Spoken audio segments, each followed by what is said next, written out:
Halo, ketemu lagi di Ide Ruby. Kali ini saya mau membahas tentang libur telah tiba.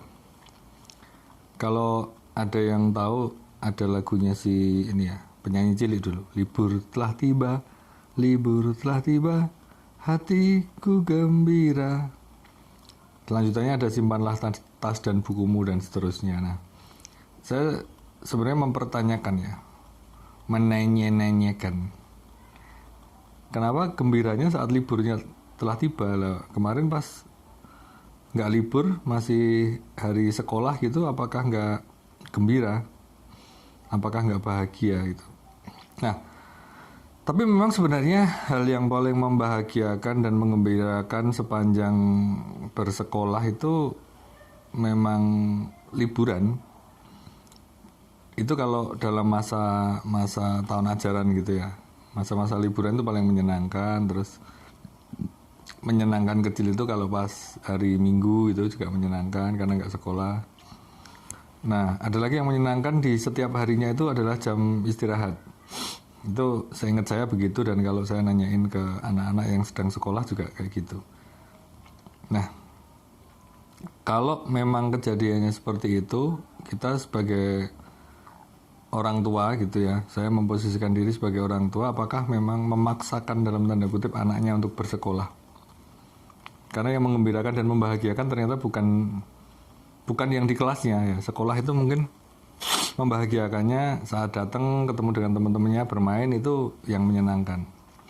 Mungkin juga saat nanti kegiatan bersama outing itu menyenangkan karena tidak belajar di dalam kelas. Tapi belajar di dalam kelas apakah itu menyenangkan? Nah, khususnya ini untuk orang tua yang mungkin kalau nanyain anak-anaknya, kalau memang anak-anaknya senang belajar di kelas ya sudah, berarti sudah cocok di sekolah yang klasikal gitu. Tapi kalau anak-anak yang sekolahnya senangnya waktu jam istirahat sama hari libur, nah itu yang mungkin cocok untuk mendengarkan pernyataan saya hari ini. Jadi saya mencoba memilah, mengingat-ingat itu ya. Sekolah itu perlu dievaluasi, orang tua perlu membuat evaluasinya. Jadi sederhananya aja, setiap hari itu anak-anak bersekolah, kemudian mempersiapkan sekolahnya itu seperti apa di rumah. Apakah di rumah persiapannya tertata rapi, ataukah justru muncul pertengkaran gitu ya. Mulai membangunkan, mulai nyuruh mandi, nyuruh makan, nyari seragam dan seterusnya. Nah, itu di rumah, kondisi di rumah. Terus kemudian nanti jalan sampai di sekolahan gitu. Sampai di sekolahan aja biasanya sekolah-sekolah itu bikin macet tuh. Berhentinya kadang-kadang sembarangan. Terus kemudian ya nggak sembarangan juga sih ya sebenarnya. Tapi karena memang sangat banyak dan sekolah itu tidak semuanya bisa menyediakan tempat pemberhentian pengantar itu yang baik gitu. Jadi mungkin memang membuat macet di sekitar sekolah.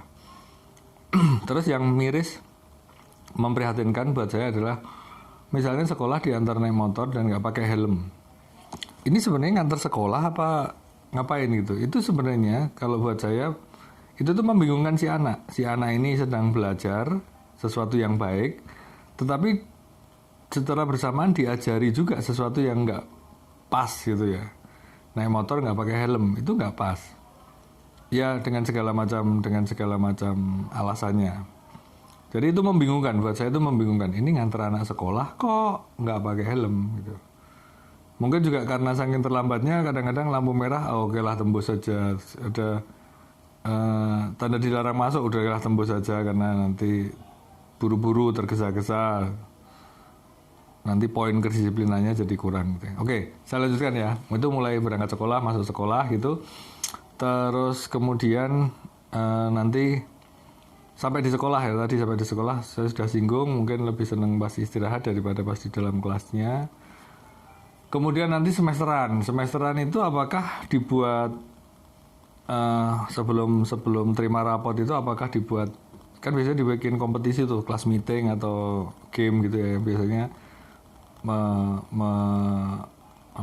berlomba antar kelas kayak gitu. Nah, buat saya definisi lomba antar kelas atau misalnya ada kejuaraan apapun itu di sekolah itu sebenarnya banyak hal-hal positif, cuman mungkin tidak ditekankan ya, sehingga teringat buat saya dulu gimana caranya mengalahkan kelas yang lain. Nah, itu yang lebih teringat daripada ini adalah sinergi sebenarnya. Misalnya lomba kebersihan gitu kan, itu membuat sekolah lebih bersih, membuat kelas lebih bersih, tapi bukan kebersihan itu sendiri yang dicari, tapi mengalahkan kelas lain itu yang justru lebih dicari, dan menurut saya itu nggak pas juga ya. Nah, oke, saya mencoba untuk membuat bukan kesimpulan, tapi ini perenungan gitu ya, bahan perenungan. Bagaimana kita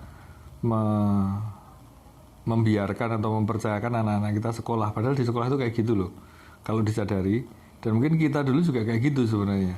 Nah, apakah itu harapan yang sudah cocok? Ya memang harus gitu kok itu. Karena begini, kompetisi yang tidak tepat itu sebenarnya bikin masalah di kemudian hari, sehingga kenapa bangsa kita nggak maju-maju ya. Saya melompat aja, ini bisa dibilang konon kabarnya, ini mungkin juga kalau ada teman-teman yang mungkin punya pengalaman atau punya sumbernya yang mungkin bisa disampaikan gitu. Jadi misalnya ada sekolah kedokteran gitu aja, saya langsung ya. Sekolah kedokteran di kota A.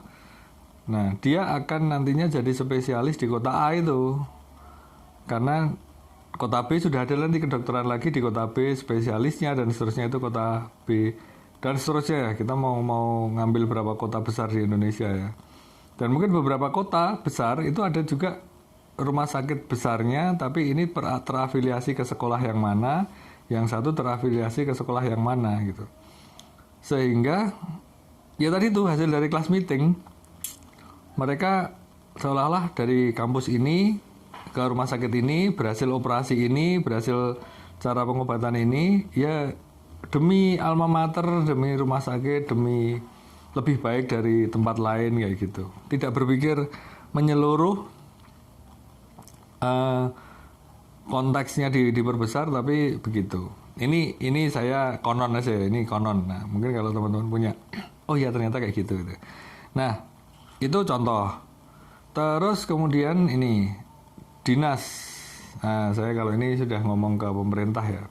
Misalnya dinas lingkungan hidup. Dinas lingkungan hidup itu peduli dengan sampah misalnya gitu. Nah, sampah ini sebenarnya bisa dibuat menjadi produk tertentu. Nah, produk tertentu ini menjadi binaannya lingkungan hidup misalnya gitu. Padahal ini sebenarnya kalau menjadi bagus sebenarnya bisa masuk ke perindustrian atau perdagangan. Tapi apakah lembaga ini mau berrelasi? Nah, itu juga tanda tanya besar.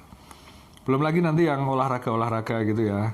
Nah, kita baru saja final Piala Dunia, terus kemudian Indonesia juga cuman nonton gitu. Terus saya dengar tadi bulu tangkis juga Indonesia spesialis juara 2 katanya gitu. Karena ini konon juga ya, konon aja. Saya mengklaimnya ini sebagai konon saja, bukan faktanya gitu. Tapi Indo organisasi lah ya. Indo organisasi itu kan, Indo organisasi ini kan memang disupport gitu lah oleh pemerintah. Disupport oleh pemerintah dan tidak berprestasi juga. Kenapa saya bilang nggak berprestasi? Nah, kalau berprestasi mestinya Asian Games paling nggak 3 besar gitu ya. Terus kemudian Olimpik mestinya ya 10 besar gitu. Itu namanya berprestasi. Nah, sekarang kan nggak ada. Jadi yang sudah dibiayai pemerintah itu juga cuman jadi ajang mencari duit aja. Nah, oke, saya ingin ke ujung akhir. Jadi kenapa saya ngomong sampai ke ujung-ujungnya di sini tadi? Itu rasanya tidak dilatih saat di sekolah untuk bersinergi, untuk bekerja sama, untuk saling menopang, lintas bagian, lintas bidang, lintas kementerian, lintas sekolahan gitu kan nggak diajarin. Sekarang ini ada kampus Merdeka, boleh saling belajar ke kampus persilangan gitu ya. Harusnya itu yang dilakukan. Dan kalau sekolah sekarang belum melakukan, kita sebagai orang tua, saya memposisikan sebagai orang tua, itu yang harus mulai memikirkan itu dan ngajarin ke anak-anak kita bahwa kamu harus lintas loh. Kalau sekolahnya itu sangat sekolah oriented gitu ya, oh pengen mengalahkan sekolah lain, pengen menjadi yang juara, nah itu sebenarnya benih Indonesia tidak segera maju itu muncul dari sekolahan itu, dan akhirnya nanti nunggu libur lagi aja. Libur telah tiba hatiku gembira. Jadi nanti kerja dimanapun, di kementerian manapun, di perusahaan apapun pengennya libur lah tiba itu. Oke, dari saya itu dulu. Sampai ketemu di Ide Ruby.